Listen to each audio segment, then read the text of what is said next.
નમસ્કાર.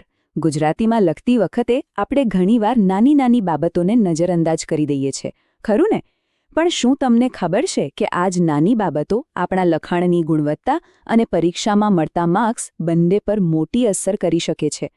આજે આપણે આ જ રહસ્ય ખોલવાના છીએ. ચાલો શરૂ કરીએ. તો ચાલો સૌથી પહેલા એ સવાલ પર આવીએ જે લગભગ બધાને મૂંઝવતો હોય છે કે પરીક્ષામાં બધું સાચું લખ્યું હોય તો પણ માર્ક્સ કેમ કપાય છે? સારા માર્ક્સનો આખરે રહસ્ય છે શું? ક્યારે એવું થયું છે કે પેપર આપીને બહાર નીકળ્યા અને લાગ્યું કે વાહ, આ વખતે તો બધા જ જવાબો પરફેક્ટ છે, પણ જ્યારે પરિણામ આવ્યું ત્યારે માર્ક્સ ધાર્યા કરતાં ઓછા હતા? બહુ નિરાશા થાય, ખરું ને? તો એવી તે કઈ ભૂલ છે જે આપણી નજરમાંથી છટકી જાય છે? આનો જવાબ ખબર છે, આપણી નજર સામે જ છે.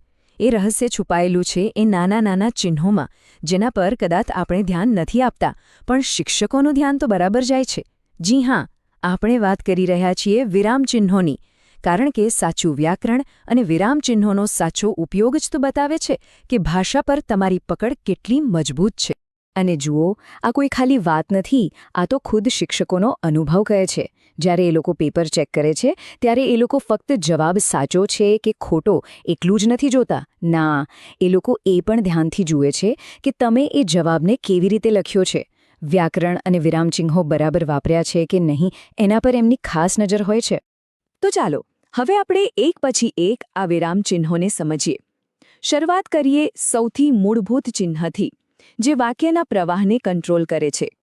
સૌથી પહેલું અને સૌથી મહત્વનું, પૂર્ણવિરામ. એનું નામ જ એનું કામ બતાવી દેશે.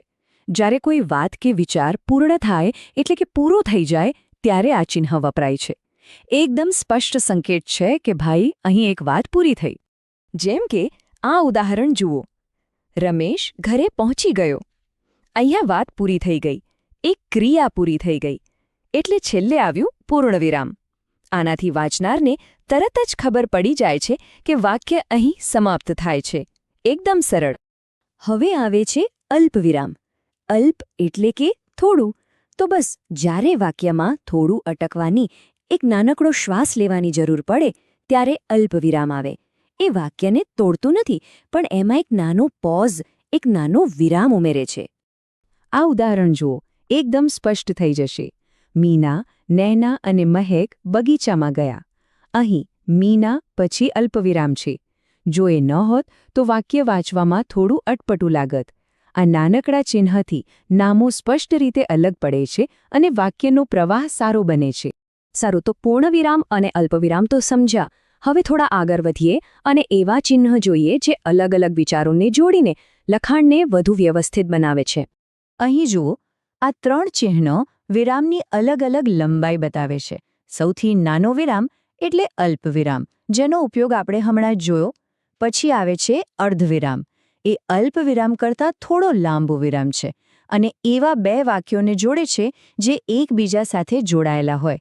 અને છેલ્લે ગુરુવિરામ. આ સૌથી લાંબો વિરામ છે. સામાન્ય રીતે જ્યારે આપણે કોઈ લિસ્ટ આપવાના હોઈએ અથવા કોઈ વાતને વિસ્તારથી સમજાવવાના હોઈએ ત્યારે એનો ઉપયોગ થાય છે. આ ત્રણે મળીને લખાણમાં એક સરસ રિધમ, એક તાલ બનાવે છે. ઓકે, હવે એક બહુ જ રસપ્રદ ચિહ્ન વિશે વાત કરીએ. જ્યારે આપણે કોઈ બીજાની કહેલી વાતને આપણા લખાણમાં ઉમેરવી હોય ત્યારે શું કરવું? એના માટે છે અવતરણ ચિહ્ન. જ્યારે પણ આપણે કોઈની વાતને એમના જ શબ્દોમાં, બિલકુલ જેમની તેમ કહેવી હોય, ત્યારે આ ચિહ્નોની વચ્ચે એ વાતને મૂકવામાં આવે છે. આનાથી વાંચનારને તરત જ ખબર પડી જાય છે કે આ શબ્દો લેખકના પોતાના નથી, પણ કોઈ બીજાએ કહેલા છે. આનાથી સંવાદો એકદમ જીવંત લાગે છે, નહીં? તો આ બધા ચિહ્નો, નિયમો, આ બધું શા માટે આટલું જરૂરી છે?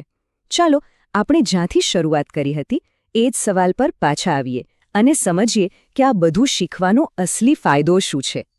તો આખી વાતનો સાર એ છે કે વિરામચિહ્નો ખાલી ટપકા કે લીટીઓ નથી, એનાથી ઘણો ફરક પડે છે. એ તમારા વિચારોને એકદમ સ્પષ્ટ બનાવે છે, તમારા લખાણમાં એક સારો પ્રવાહ, એક લય લાવે છે, તમારી લખવાની સ્ટાઇલને મજબૂત બનાવે છે અને સૌથી અગત્યનું, આ બધી મહેનતનું ફળ તમને પરીક્ષામાં સારા ગ્રેડના રૂપમાં મળે છે. એક રીતે જોઈએ તો આ નાના નાના ચિહ્નો વાંચનાર માટે એક ગાઈડ જેવા છે. એ બતાવે છે કે ક્યાં થોડું અટકવું, ક્યાં શ્વાસ લેવો અને કયા શબ્દ પર ભાર મૂકવો. એટલે જ્યારે તમે આ દ્રશ્ય સંકેતો પર માસ્ટરી મેળવી લો છો ત્યારે તમે ખરેખર સારી રીતે વાતચીત કરવાની કળા શીખી રહ્યા છો.